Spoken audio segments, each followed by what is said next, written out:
Muy buenos días, ¿cómo están todos y todas? Sean bienvenidos y bienvenidas a esta nueva edición de Semáforo, acá en Radio Universidad de Chile, en el programa de este día miércoles 25 de octubre. Vamos a estar hablando de literatura infantil, especialmente para primera infancia, con este bellísimo libro. Cuenta que te cuento, que es el trabajo de la profesora y autora Ana María Huiraldes, que tiene más de 70 libros para niños y niñas, y vamos a estar conversando con ella sobre este trabajo que recientemente fue lanzado por Viscoa, que tiene distribución Penguin, pero también vamos a estar hablando respecto a escribir para la infancia, cómo estimular las lecturas, cómo hacer para que los niños y niñas puedan encontrar en los libros una opción para su imaginación, para su bienestar. Y bueno, y hablando de bienestar, después vamos a estar conversando con Rodrigo Abed de la Torre, nuestro queridísimo profe de Pilates Ki, con quien vamos a estar hablando de este entusiasmo que aparece en estas fechas. Se nos mezclan los panamericanos y los parapanamericanos, y por supuesto va a haber más de alguno que va a querer transformarse en un atleta en estas fechas, y por supuesto suele suceder que con la primavera la gente sale más y dice, ya, ahora sí voy a empezar a hacer ejercicio, ahora sí voy a empezar a moverme. ¿Y cuáles serían las maneras mejor de hacer eso sin terminar con una lesión, sin terminar finalmente haciéndonos daños? Así que de todo eso vamos a hablar con nuestro querido Rodrigo Abed de la Torre, especialista en rehabilitación funcional y profesor de Pilates, que además de ser su director. Nosotros vamos a partir con música, nos encanta Pascual Vaca, somos muy fan. Esto se llama Te traigo flores.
Continuamos haciendo nuestro semáforo, y ahora para hablar de literatura para primera infancia, porque Cuenta que te cuento es una colección de relatos de Ana María Cuiraldes, que nos entrega en una serie de relatos vinculados con algunos objetos muy comunes de nuestras casas también, y también una mirada a reflexionar respecto a lo que pasa más allá de nuestras ventanas también. Sí. Estamos con la autora Ana María. Muy buenos días, ¿cómo estás?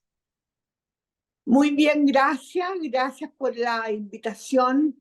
Me encanta hablar de mis libros, es decir, de los últimos libros que he sacado. Bueno, hablemos del ejercicio de escribir para primera infancia. Nosotros en el programa acá hablamos siempre de libros, pero me parece que es muy notable el ejercicio de generar libros y lecturas para quienes recién están empezando, en este caso, ni siquiera a leer. Yo me imagino que estos cuentos tienen más que ver con bebés más pequeñitos que sus papás o su mamá les van a ir contando, o sus cuidadores, estos cuentos que tú regalaste. ¿Cómo se hace para escribir para los más y las más chiquititas? Mira, la base de un relato para los más chicos es que los personajes, los seres que actúan en el cuento, sean reconocibles por el niño, los conozcan, no haya que explicarle. Por ejemplo, uno no podría hacerle un cuento sobre hablar de aeroplano en vez de decir avión. Ujú. Tienen que ser directamente de mente a mente para los niños. Que Ujú. si uno les habla de un oso, ellos imaginen su osito. Si uno le habla de una cuchara, ellos conocen las cucharas. A mí me pasó al hacer este libro que estaba quedándome dormida y no sé por qué empecé como a divagar. ¿Qué soy yo? Soy una profesora de castellano, me contesté. Y después me volví a preguntar, ¿y qué has aprendido? ¿Qué aprendiste? Y yo, como si fuera una niñita chica, me contesté, aprendí que me gustaba el sustantivo. Entonces me volví a preguntar, ¿y qué es un sustantivo? Y me respondí, es la palabra que sirve para nombrar a personas, animales y cosas. Y ahí volví a mí misma y me dije, yo tengo cuentos de personas, tengo cuentos de animales, pero no tengo cuentos de cosas. Y me di la tarea de escribir cuentos de cosas. Entonces, en la mañana, cuando fui a hacerme el desayuno, vi mi tetera florear y vi el hervidor todo elegante rojo. Y pensé, ¿qué sentirá la tetera al ver al hervidor? ¿O qué sentirá el hervidor al ver a la tetera? Y vi el reloj, vi la olla, y ya dije, tengo que hacer un cuento sobre las cosas de la cocina. Y se me ocurrió lo de la tetera y el hervidor. Después, algo que siempre me llamó mucha atención, el baúl de las cosas perdidas en el colegio. Que una vez saqué algo que no era mío para que mi mamá no me retara en la casa. Era el delantal recién comprado, pero tuve que devolverlo porque obviamente tenía otro nombre. Aquí. Claro. Eh, ¿Qué otro cuento hay ahí? Bueno, este cuento de La Rana Juana. Está también el cuento de Rocío, que se le acuerda de su chaleco, que es el del baúl de las cosas perdidas, también de Simón, que es un chico que es pescador Un y pescador. nos lleva a ese mundo, y también está el cuento del calendario. Entonces, nos movemos en este libro por cuentos de objetos y cuentos también de lugares y cosas. Y respecto a eso, quería preguntarte, por ejemplo, Simón y este cuento para Leonora Lararí nos llevan al mundo del mar, igual que el cuento de la rana Juana, ¿cierto? Y nos permiten, me imagino, les permite a los niños moverse hacia lugares que van más allá de sus casas, ¿no? Y ¿cómo se hace para que siga existiendo familiaridad de la que tú hablas al principio, como el cuento de la tetera y el hervidor? En este caso, cuando ya tú invitas a los niños a detenerse, por ejemplo, en la vida de un niño que es pescador. Ya. A través de algo que él conozca, que llegue a conocer las goteras, por ejemplo. A través, uso mucho la onomatopeya, el plink, plonk, plink, plonk. Así sonaba el agua al caer en el balde, a través de los sentidos. Que el niño a través de los sentidos vaya entendiendo. El mar lo conoce, los botes los conoce, va a saber lo que es una gotera, Ujú. Debe va a ser, saber lo que es una gotera a través de la imagen que hago de la gota que cae del techo, arriba el balde, plink, y cae otra, plonk. Uso mucho la onomatopeya para acercarme a ellos. y eso también le da un ritmo, ¿no? A los cuentos que parece que fueran canciones, que son parte de esta Sí, experiencia. Ahora, conversamos con Ana María Huiraldes, quien es la autora de este libro, pero también de más de 70 libros, en donde ha invitado a niños y niñas a el gusto por leer. Ahora tú contabas, Ana María, que como profe de castellano, me imagino, tienes una tremenda experiencia de cómo los niños se van relacionando con la literatura, y me imagino que en este momento muchos papás y mamás están muy preocupados porque dicen, bueno, hoy día los niños son pura pantalla, ¿no? ¿Cómo hacemos para que poder mostrarles el mundo de los libros y de la literatura como algo que sabemos tiene un montón de beneficios para su desarrollo personal, y poder darles una opción a este mundo lleno de pantallas que parece en el que se mueven, ¿no? ¿Qué dices tú al respecto? a ver, yo encuentro que el libro no se tiene que leer, se tiene que conjugar como el verbo amar. Tú no puedes obligar a amar, no puedes obligar a leer. Hay que dejarle el libro como una tentación, tentar al niño con el libro. Yo me acuerdo que yo me hice lectora cuando veía a mi hermano leyendo. Lo veía tan concentrado, tan fascinado, que le preguntaba, ¿qué estás leyendo? Un cuento, me decía. ¿De qué se trata? Entonces me miraba un poco enojado y me decía, lee tú, pues, es que no sé. Y aprendí a leer para poder leer realmente. Y me hice lectora por la imitación. El niño imita. Si no ve a papá leyendo, le va a dar lo mismo. Hay niños que son fascinados por la música porque ven que sus papás escuchan música. La lectura es un ejercicio de imitación. Por eso encuentro terrible cuando los castigan, váyase a su pieza a leer. Tú no puedes mandar a leer como un castigo, o váyase a la biblioteca a leer, váyase castigado a la biblioteca. Es decir, es un premio, Ujú. no es un castigo leer. Hay que Ahora, tener mucho cuidado. es difícil, también estaba pensando que a ti te tiene que haber pasado como profesora que existe, porque claro, a quienes nos gusta leer es un deleite y es fácil, pero todo aquello que tiene que ver con las lecturas obligatorias, ¿no? Y que para los niños a veces puede ser súper desafiante y a veces pueden sentirlo como un castigo. Ahí, en tu experiencia también como profesora de lenguaje y como autora de tantos libros para niños y niñas, ¿cuál sería la mejor manera de seducir a los niños que tienen que leer en los colegios, pero para que lo hagan desde el placer y no desde la obligación? Libertad. Eh, que no lo hagan leer un cuento para buscar los adjetivos y diferenciarlo de los sustantivos.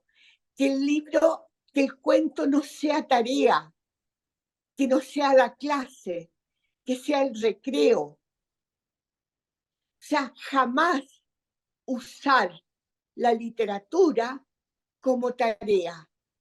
Busque en el cuento todos los verbos de acción.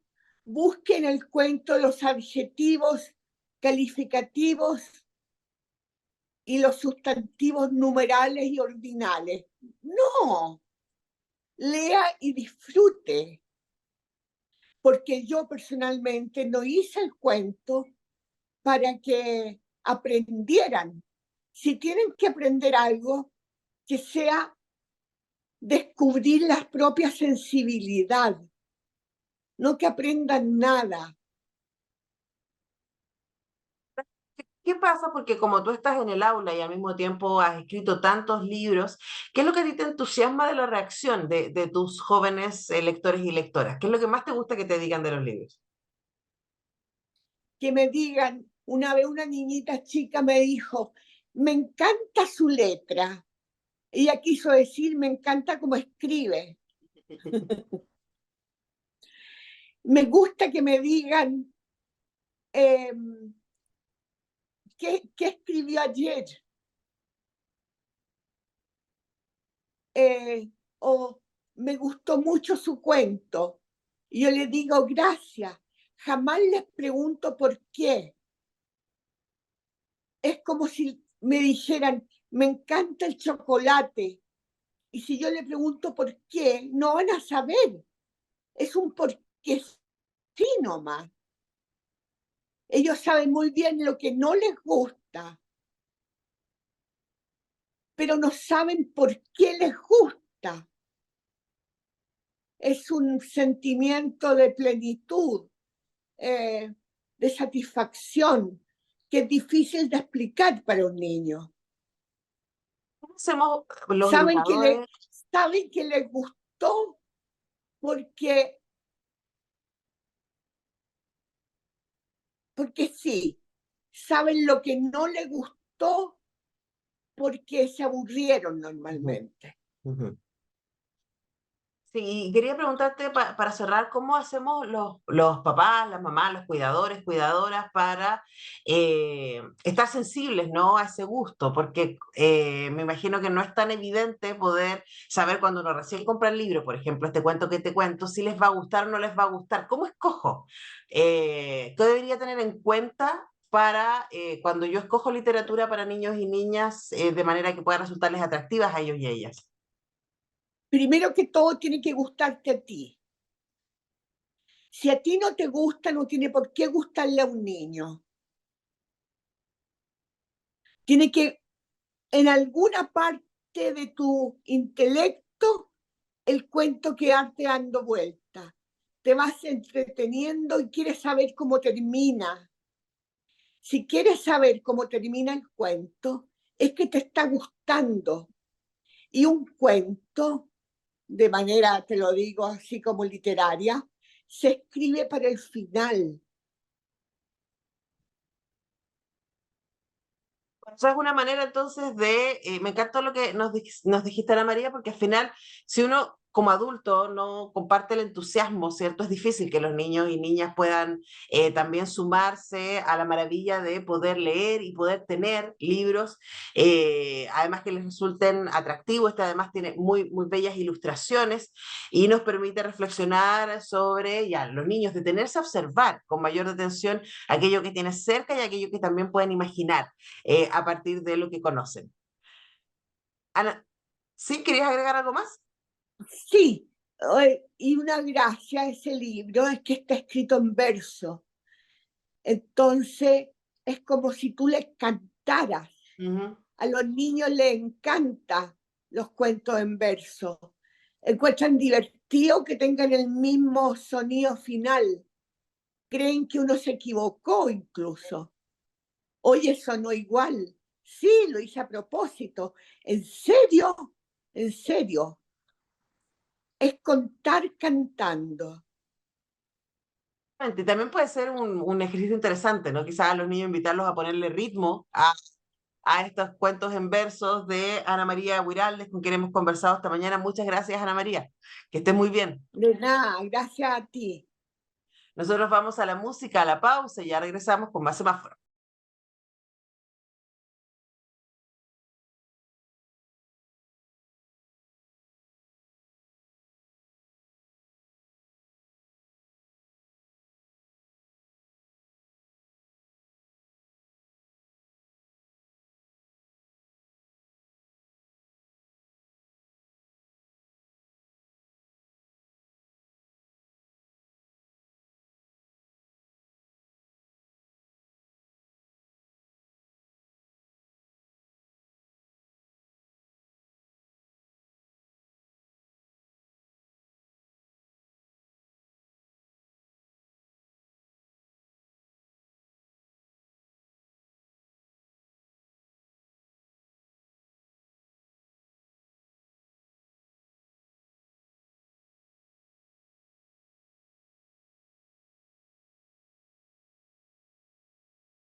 Y como cada cierto tiempo tenemos la alegría de encontrarnos en nuestro semáforo con nuestro amigo Rodrigo Abet de la Torre, especialista en terapia funcional, especialista en además salud de la mujer, especialista también en Pilates y director de Pilates Key, con quien hemos estado haciendo este ciclo para conversar respecto a bienestar.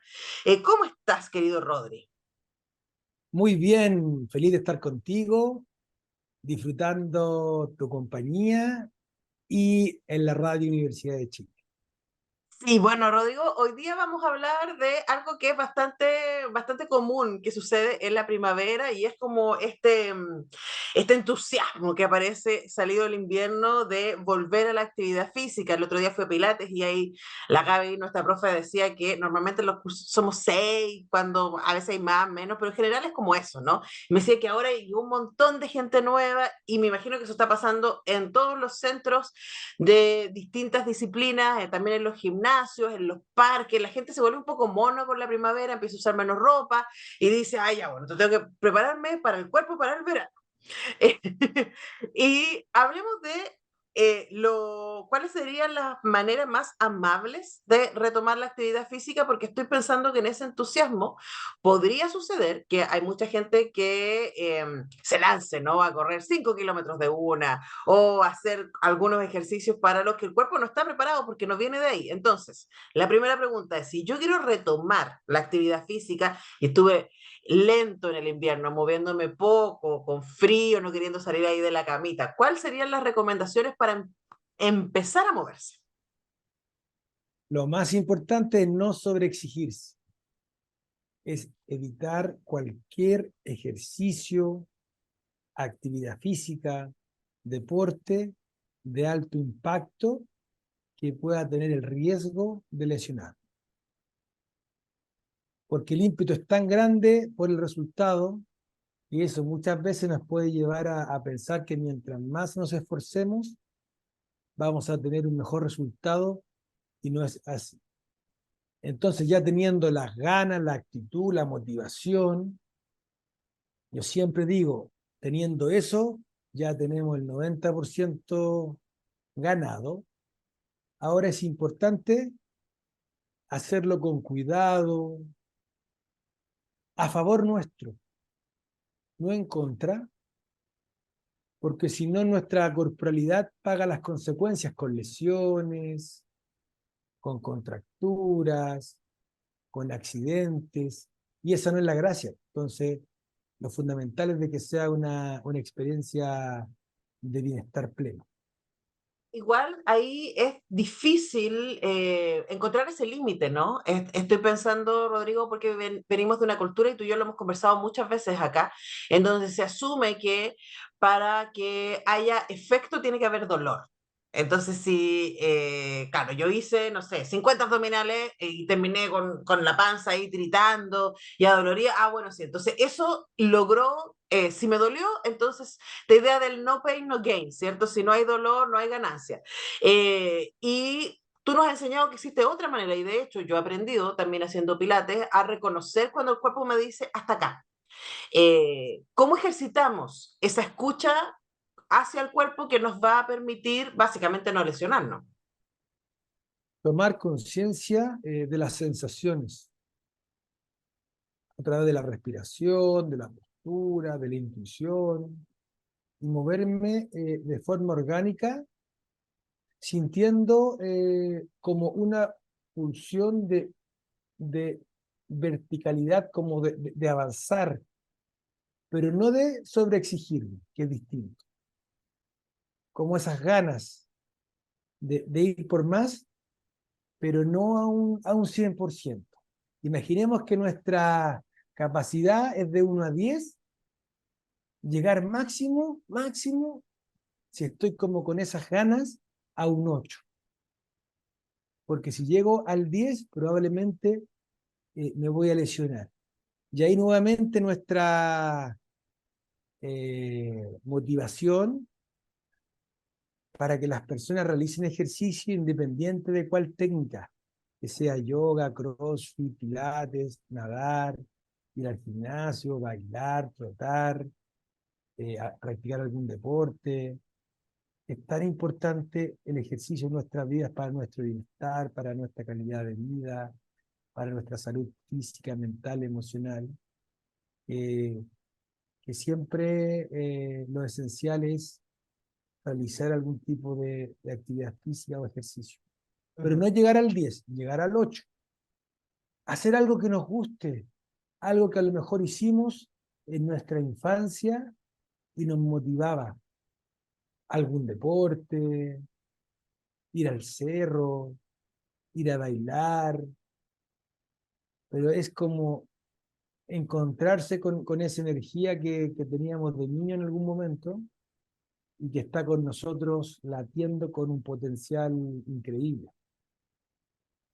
Hablemos de ese placer que debería existir en el movimiento, ¿no? Porque, por ejemplo, a mí una de las cosas que al principio me llamó la atención cuando hace muchos años atrás empecé a hacer pilates, es que, por ejemplo, con ustedes siempre ponen un límite, las repeticiones no son tantas. Eh, y yo he ido aprendiendo acá, Rodrigo, que tiene que ver con, estoy pensando, ¿no? Esta lógica de los abdominales, que también es algo que tú has ido sacando, ahí retirando, ¿cierto? La lógica del pilates. Entonces, aquí como para que lo podamos entender. Sabemos que es necesario construir musculatura en el vientre porque eso protege la espalda. Para que tenemos problemas de espalda, eso es fundamental. Y nosotros venimos de una cultura, probablemente en el colegio, que para poder construir esos músculos había que hacer muchos, muchos abdominales. ¿Qué hemos descubierto con los años para reconocer que no es necesario ese nivel de número y de esfuerzo brutal, pero sí es necesario el movimiento? ¿Dónde está ahí el eje que te permite saber, estoy moviéndome, estoy haciendo algo bien para mi cuerpo, pero no necesito sobrepasar eso? El pensamiento fragmentado lineal que ha imperado a nivel cultural los últimos 500 años es llevado a todo ámbito, inclusive al movimiento. No estamos diseñados para hacer ejercicios fragmentados y nos movemos de manera individual por músculos. Nos movemos como un todo. En la medida en que tú seas capaz de tener una postura alineada, vas a estar activando tus abdominales haciendo cualquier tipo de movimiento. Nosotros no entendemos de ejercicios aislados. Nuestro sistema nervioso entiende de funcionalidad, se mueve como un todo. Entonces, ¿qué es lo más nuevo? Que se ha descubierto un órgano sensorial diferente, que son las fascias, que es el tejido conectivo, que nos envuelve y nos conecta a nivel estructural y a nivel funcional. Y la clave está en la lubricación de las fascias a través de movimientos orgánicos. ¿Qué más orgánico que moverse como un bebé? El bebé lo que más tiene que hacer para poder caminar es mejorar todos sus mecanismos de, más que de fuerza, de sinergia, en donde la posición de la pelvis es fundamental, y ahí tiene que tonificar los abdominales. Pero el bebé, ¿cómo los tonifica? Haciendo movimiento alternado de brazos y piernas sin hacer abdominal de crunch. De esa forma, es capaz de modificar la posición de la pelvis y que aparezca una lordosis anatómica, y eso genera que camine sin ningún tipo de esfuerzo. Entonces, ¿qué es lo que se ha descubierto? Es que para hacer abdominales, cualquier movimiento que yo haga bien hecho, los voy a activar. Y si me pongo a hacer abdominales cortos, no estoy trabajando el abdomen, estoy trabajando el aductor, el diafragma, me estoy acortando, me estoy inhibiendo, me está generando una sensación de colapso, de inhibición, de tensión, asociado a toda la enfermedad, incluso la demencia. Bueno, es súper importante entonces tener eso. Me quedo con esta idea que tú nos compartes, Rodrigo, de no sé cuál es la palabra que usaste, pero de la idea del ejercicio aislado versus lo orgánico, ¿no? Claro. Del movimiento aislado, que es un poco la clásica imagen que tenemos de los abdominales ahí levantando con las manos en la nuca, ¿cierto? Tratando de Querida, levantar pero su... es que tú tienes que escribir el libro ahora de ejercicio de bienestar, porque usted lo tiene claro. Pero yo llevo Antonella muchos Stein años haciendo tiene pilates. claro todos los conceptos ya. Usted podría hacer la pregunta y responderse a sí misma, así que. Pero es Bueno, interesante lo que tú estás como distinguiendo, porque tiene que ver en base a tu propia experiencia, y en función de esa experiencia has aprendido mucho y eres capaz de transmitirlo súper bien. Y eso es un tremendo mérito de haber vivido algo para poder contar un cuento. Creo que eso es fundamental.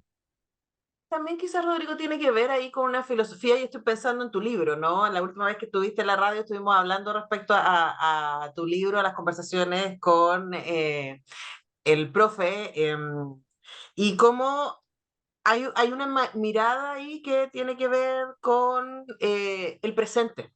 Y a mí me parece que es súper interesante llevarlo eso también al ejercicio, porque lo pienso así.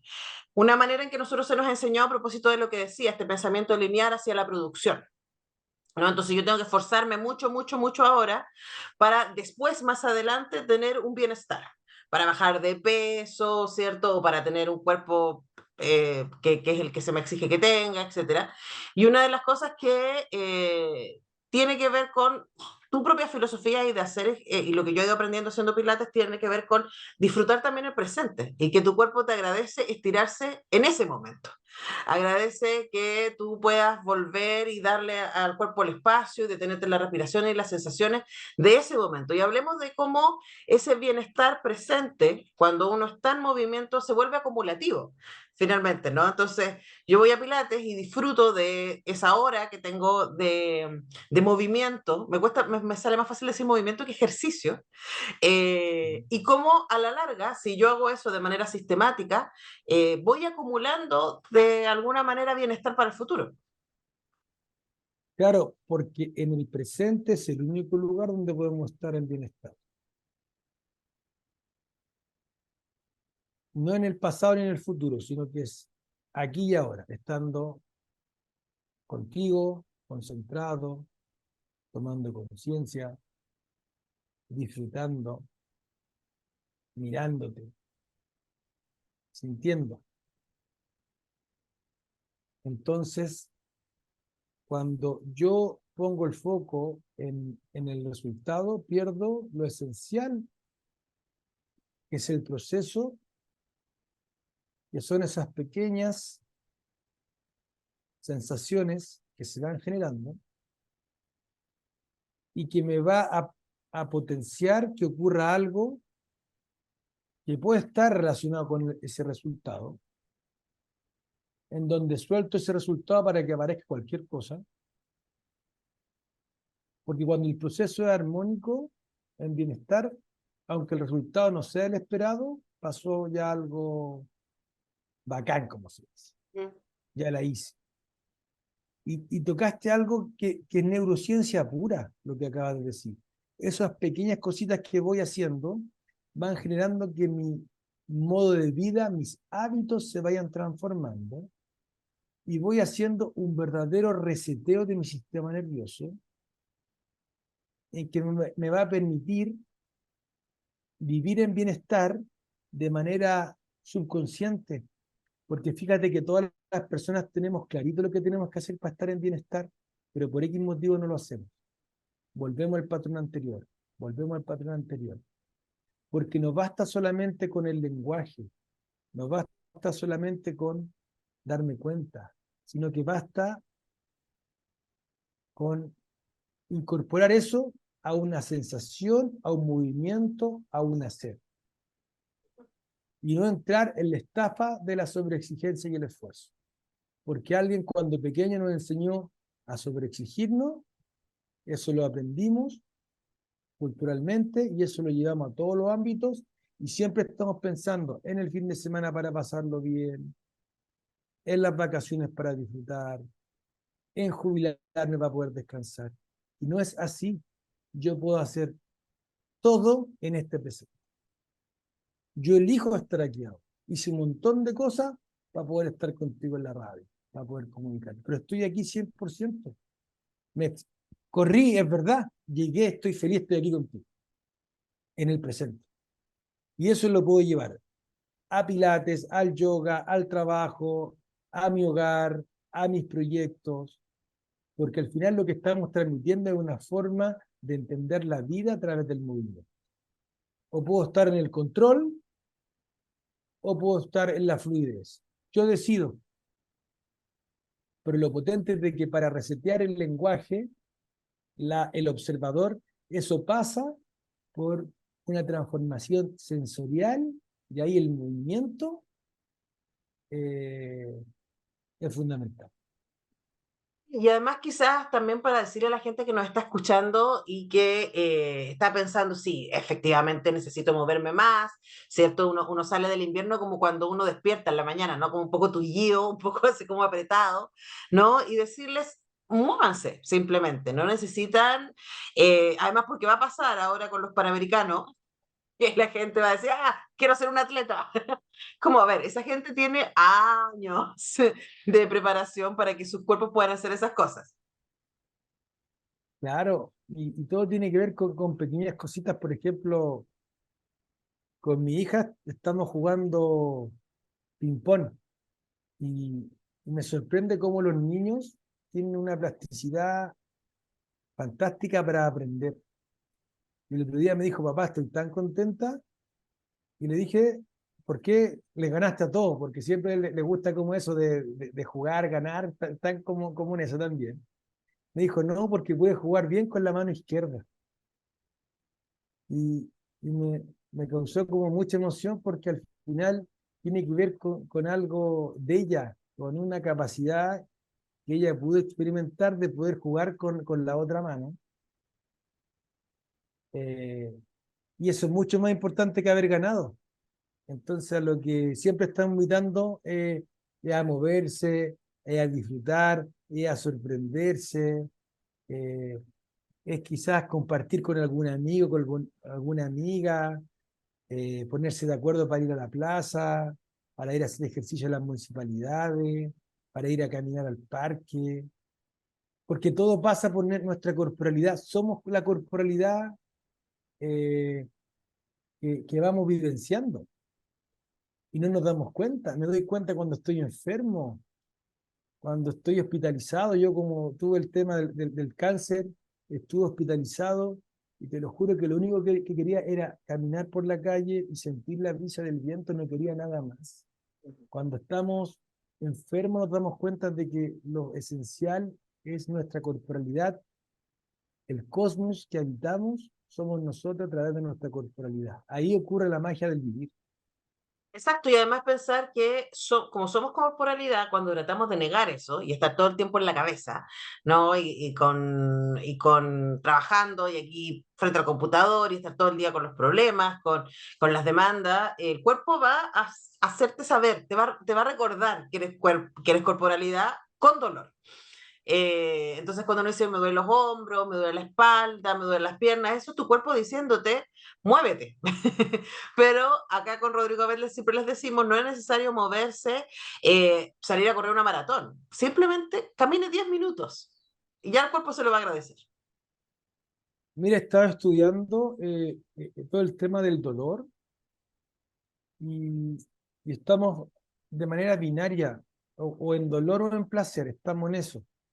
Y la mayoría de las personas está viviendo con dolor. En Chile, por ejemplo, el dolor crónico, más o menos un 80% de las personas presenta algún tipo de dolor, que es brutal. Y eso tú lo puedes trazar directamente con el nivel de sedentarismo.